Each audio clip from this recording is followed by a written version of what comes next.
think Mayo are in a better place after last weekend because I feel as if they found out a lot more about themselves than Kerry did. I think Mayo know now that they can't play those negative tactics, that it's either gung-ho or just go home, because the thing about Mayo, I think, is that they have a serious half-back line and there's no point in curtailing them, and that's what they did last week in the first half. Seen in the second half, whenever they actually run a Kerry at pace, with the athleticism and the strength that they have, that they cause them serious problems. I think when you're from Kerry, you sort of feel as if you've a right to be in an All-Ireland semi-final, and I think rightly so. When you see the way they played against the Dubs last year, they weren't fancied at all going into that game. I suppose at the weekend I didn't really fancy them at all. You know, I didn't think they'd be able to live with the power and the pace that Mayo had.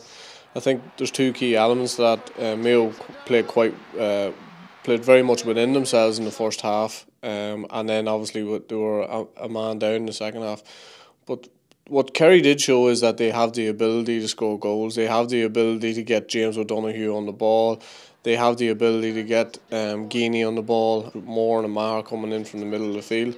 You know, they are a force to be reckoned with. I think the Kerry's biggest problems are at the back, and they have been for quite some time now. And they have to get a lot of players back to get a lot of protection for that full back line. And as a result of that, I think that sometimes they get hemmed in their own half. And I think when Mayo played positively last week, you know, Kerry looked quite fragile and quite weak at the back. For the 2014 All-Ireland final, I expect Mayo to be there.